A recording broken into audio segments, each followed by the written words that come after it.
My nephew casually told my daughter, "Mom said I'll get your room when we finally kick you out." When my daughter asked if we were really losing the house, I made it crystal clear whose name was on the deed. My daughter's fork stopped halfway to her mouth when my nephew said it loud and casual over the meatloaf. "Aunt Megan said I can have your room when we finally kick your mom out." He took a gulp of milk and kept chewing. His little sister giggled. The table went weirdly quiet, like the AC had clicked off. Chairs squeaked. Someone's bracelet tapped the glass. Megan smirked at her plate like she'd personally won Thanksgiving. Rachel's cheeks went blotchy. She looked down at her peas.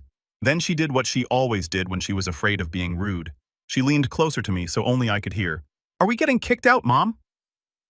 My hands shook under the table. I pressed my napkin flat, counting the seams. My throat felt thick.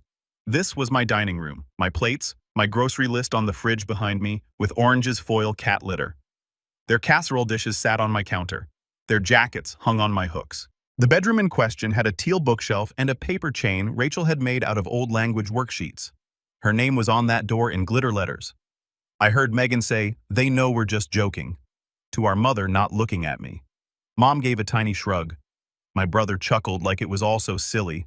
Everyone waited to see my face. I smiled at Rachel like it was any other Tuesday.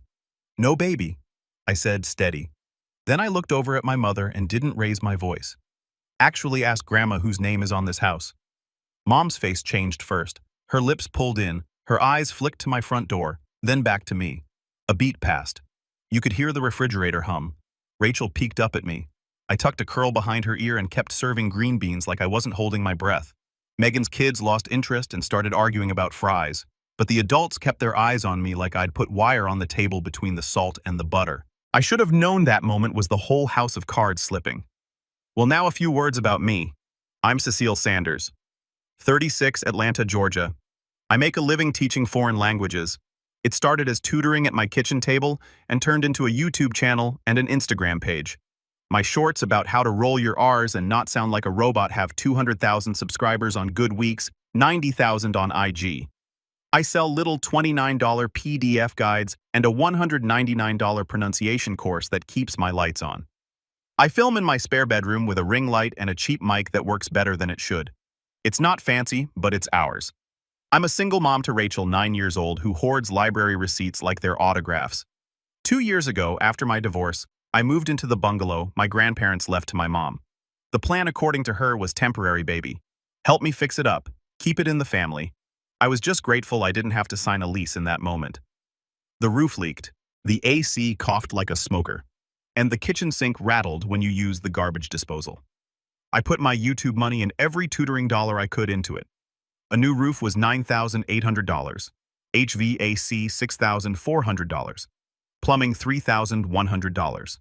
I painted cabinets with Rachel's handprints on old t-shirts. Mom said, "You have such a gift," and then suggested we make a family fund checking account for house expenses. We put both our names on it for simplicity. And I set up a $1,200 monthly transfer on autopay so the mortgage, taxes, and insurance would hit without drama. We drew it up properly. I bought the place from her for $25,000, recorded the deed, paid the transfer tax, filed the homestead exemption in my name. Mom was at the closing. She joked with the title agent about keeping it in the family while I signed. She kept a key and never stopped calling it my mama's house. My family always treated me like the reliable one, the adult wallet. I covered Mom's power bill in August when the air felt like soup. $186 sat on autopay for a year. I gave Megan $2,500 for her minivan down payment so the boys wouldn't miss soccer. I paid my brother's rent 3 months during the pandemic, $1,200 each, with a pay me back when you can. I meant, and he heard as, "Don't worry about it." I added everyone to my phone plan because it cost me less than their late fees. 5 lines, $219 a month, and a constant, "Can you bump up my data text on the 23rd? It didn't make me a saint. It made me tired. They tolerated my work because it funded what they needed. Mom would clap at my videos if a brand sent me a tea sampler, then roll her eyes and call them your little lessons behind my back. At Christmas, she told my aunt loud enough for me to hear Cecile's YouTube is actually paying real bills. Like she hadn't handed me her gas bill 2 days earlier. Rachel was never treated like the other grandkids. She's adopted. My family never said something you could stick a lawyer on, but it came out sideways in the little cuts. Megan planned Cousin's Day at the trampoline park and forgot to add Rachel to the group text. Then posted pictures with the caption, "All my babies." Mom ordered matching monogram jackets for the grandkids one year and somehow didn't ask me Rachel's size. At Thanksgiving, there were labeled place cards for 5 kids, and Rachel penciled in on a folded napkin like a thought after the fact. Once Mom took the grandkids' photo for her mantle and asked Rachel to take it. "You're so good with cameras," she said like it was a compliment. I stood there holding paper plates and said nothing because I was still making a produce aisle do 3 meals a day. When I pushed back even a little, they punished quietly. Last month, Megan asked me to put the $4,000 deposit down for her kitchen remodel because the contractor needs to book us now. She swore she would pay me with her tax refund. I did it because I pictured all of us finally having holidays without balancing hot pans on folding chairs in her cramped galley. Then her refund went to car stuff, and she asked me to cover the second payment too. I told her I needed to look at my numbers first. Things got frosty that week. Rachel came home from Grandma's with a dollar store puzzle, while the boys got new game controllers from Grandma and me. Mom said, well, their dad pitched in, and looked at me like I should take the hint. So when my nephew said he'd be taking Rachel's room when they kicked me out, it wasn't a one-off rude kid. It was the whole pattern out loud. I paid for the roof they ate under, and still none of this was mine. Rachel wasn't theirs either, not when it counted. We finished dinner. I loaded plates like I wasn't shaking. I packed leftovers into my own containers and labeled them with dates because I always did. Megan laughed with Mom in the doorway about planning for Christmas. Now, the kitchen will be done. My brother dug through my freezer without asking and came up with ice cream like he'd found gold on a beach. Rachel played with the cat in the hall. She kept flicking her eyes at me, checking. I smiled at her again, the same calm tone I used when she asked if thunder could break windows. After everyone left, I stood in the empty dining room and stared at the dent in the table where I dropped a can 2 weeks after we moved in. My chest ached. That question from my daughter wouldn't unhook. Are we getting kicked out? I let the dishwasher run. I took off my sweater and hung it on the chair like it had weight I could set down. Then I did what I should have done a year ago. I opened my laptop at the counter. The cat jumped up and sat like a fluffy paperweight. I logged into my Amex and scrolled to authorized users. Megan Mom, the little plastic cards I'd handed them last summer for emergencies, felt like I'd cut my own seatbelt. I clicked remove. It asked, "Are you sure?" Yes. The cards deactivated with a soft ordinary click. No fireworks, no confetti, just a remove tag. I went to my bank. The family fund checking account sat there with $6,327.43 because I had overestimated the spring property tax. I'd added Megan as view only last year when she said she wanted to help me reconcile it. Funny timing, I clicked change account ownership. It gave me a form. I e-signed. Then I set the monthly $1,200 transfer to cancel future payments. It popped up a confirmation screen with a green check mark. I took a screenshot and put it in a folder called Boundaries. It felt petty. It felt necessary. I updated my mortgage portal to pay taxes and insurance from my escrow, not that shared account. I opened the county site and double-checked the deed. My name, my Inc. homestead exemption filed 18 months ago. I printed a fresh copy and slid it into a sheet protector like a child with a certificate. I put it on the fridge under Rachel's magnet that says, "You did great," from the dentist. Next was the contractor. I found the email thread about Megan's kitchen. Subject line, deposit received. I scrolled past the photos and the line where I'd given them my card for the second draw scheduled May 1st. My hands hovered. I typed, "Hi, this is Cecil Sanders. Please remove my card from the Williams job. I am not authorizing the second payment. They can contact me if needed. Best C." I hit send.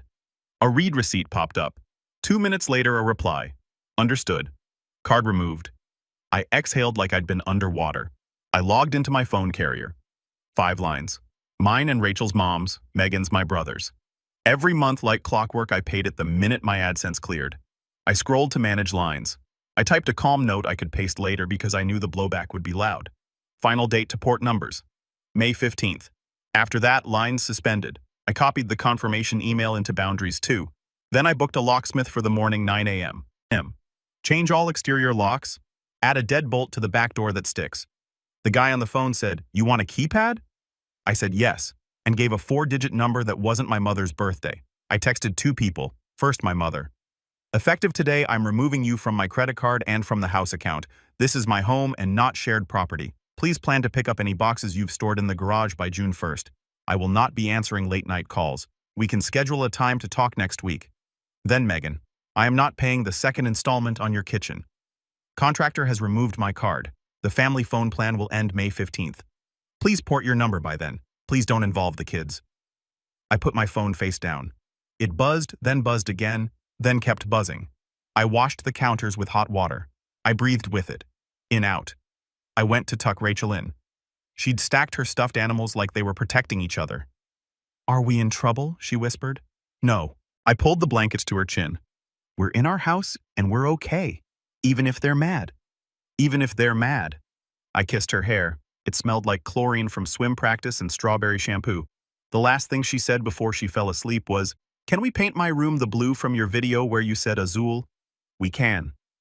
Downstairs, my phone lit up with my mother's name over and over. I muted it.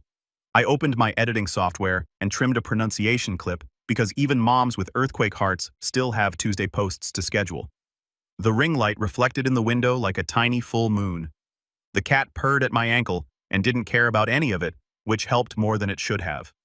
By morning, my text previews looked like somebody had shaken a hornet's nest into my inbox. 29 missed calls. A wall of "call me now" from Mom. A thread of "wow dramatic much" from Megan. A Facebook screenshot from my cousin of a post that said, "Some people forget who helped them when they were filming cute little videos." There was a voicemail from my brother that started nice and ended with him saying he was disappointed, like he was my principal. The locksmith showed at 9 o'clock on the dot in a truck with a cartoon key on the side. He whistled while he worked. I made him coffee in a chipped mug. When he left, the back door latched like it was supposed to for the first time since we moved in. I texted Aunt Dee the new code because she's the one who waters my plants when we leave for a weekend. She wrote back, "Proud of you, baby. Saw Rachel's face last night. Not okay."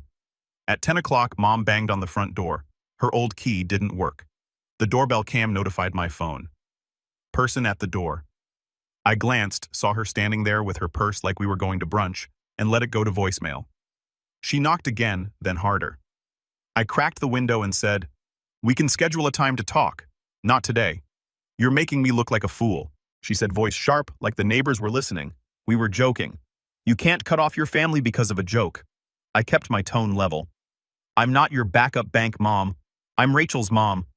This is our home and not shared property. Please plan to pick up your boxes by June 1st. Her mouth flattened. "Megan's boys don't understand why your aunt hates them." "I don't hate anyone," I said. "Please don't involve the kids." I closed the window. It felt childish and also like the most adult thing I'd done all year. Megan called 11 times, then texted a paragraph about how the contractor had put her on hold. "And how do I expect family dinners at my place if my kitchen is torn up?" I typed back. "I won't fund a family my kid isn't part of. Please stop asking." She wrote, "Don't make this about Rachel." I put a heart on it because I was done explaining. By noon, I'd gotten 3 DMs from people I barely talked to in high school asking if I was okay. And one quiet message from my cousin Jalen.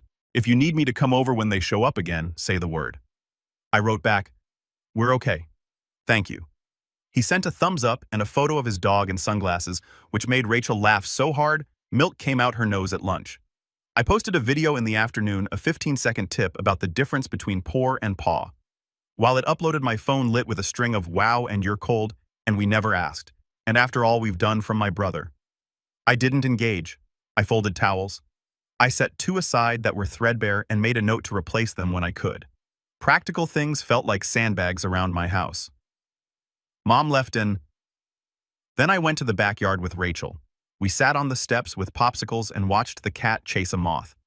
It was 10 degrees cooler after the sun went behind the trees. The phone vibrated on the railing. Electric. The only person I opened the door for that week was Aunt Dee. She brought a lasagna and a paper bag with a new shower curtain because she said my old one looked tired. She hugged Rachel like she was the only kid in the world. She looked at me and said, "They'll call you mean because you told them no." Her eyes were wet. "Keep telling them no." I did. When the family phone plan date hit, I sent one last reminder. "Lines will end at 5 p.m. today." They sent back strings of skull emojis and "this is abuse." At 5, I clicked suspend. The bill went down by $140, and the house got quieter in some way that had nothing to do with ringers. The thing about calm boundaries is they're boring in the middle. You make rice, you edit your videos, you explain to your kid that grown-ups sometimes act like kids, and it's not their job to fix it. You check the front camera when a car slows and decide not to move. I slept better the night I saw my mother try the code sigh and walk back to her car. Not great, but better. We started a new ritual on Sundays. Rachel called it spaghetti night, like it was a show on TV. I browned garlic in my dented Dutch oven and let the sauce bubble while she set the table with the mismatched plates I loved. I put 2 extra chairs at the end every time empty. Not as a stunt, just as a reminder we had space if anybody showed up kind. Aunt Dee and Jalen came the first week without asking if it was okay. They brought a bagged salad and a carton of supermarket cannoli. Jalen's girlfriend taught Rachel how to twist noodles onto her fork against a spoon like a little pro. After dinner, Rachel gave them a tour of her room. The teal bookshelf, the paper chain, the new paint swatch taped to the wall. She'd picked the color from one of my videos, azul like the ocean. We painted it the next weekend, just the one wall, and laughed when the cat batted the paint roller like it was prey. We wiped up the splatters. It looked good, like a place you plan to be. I put the homestead exemption paper back in the file, but kept the deed copy in the drawer by the stove, where I keep takeout menus and rubber bands. Not to wave around, just to touch with my thumb sometimes when I was waiting for water to boil. Proof. Not for them, for me. Megan didn't text for a while. Mom sent the occasional test balloon of forwarded joke. How's Rachel, with no apology wrapped around it? I answered only the questions about my daughter. Short, civil. If they asked for money, I said, I'm not your bank, and left it there. If they said, we miss family dinners, I said, so do we. Family means Rachel too. On the third spaghetti night, Rachel drew a picture and taped it on the fridge with a cat magnet. It was a little house with 2 smiling stick people and a lopsided lemon tree next to the porch. Mom Rachel's house. She'd written in careful letters, spacing the words like she did on her spelling tests. We planted an actual lemon tree in the side yard the next day. A skinny thing from the nursery with a tag that said Meyer. We dug with a borrowed shovel. The dirt smelled like rain. Rachel pressed the soil with her hands and said, "Will it stay?" "Yeah," I said. "It will." I didn't feel triumphant. I felt like somebody who had finally heard her kid ask if they were safe and answered with something real. The phone still lit up sometimes with old patterns and new words. I still made rice and edited videos and paid the mortgage on the first. The house didn't creak any less, but it creaked like it was settling around us, not warning us. When Rachel fell asleep that night, she didn't ask me to check the door twice. I checked anyway just once and set the deadbolt with a quiet click. Until then, I kept it simple. No yelling, no speeches, just I won't fund a family my kid isn't part of. And a blue wall that dried the exact shade Rachel wanted, and a lemon tree that in time would give us fruit right there in our yard. To sum up, one might say family is just a password. Some people use to skip the checkout line. Cecile didn't cut off her family. She stopped subsidizing people who scheduled her daughter out of the cousin photos but into the mortgage payments. There's a special kind of audacity in eating someone's meatloaf, sleeping under their roof, maxing their card, then acting wounded when the card stops working. Boundaries aren't cruelty, they're just receipts finally handed back.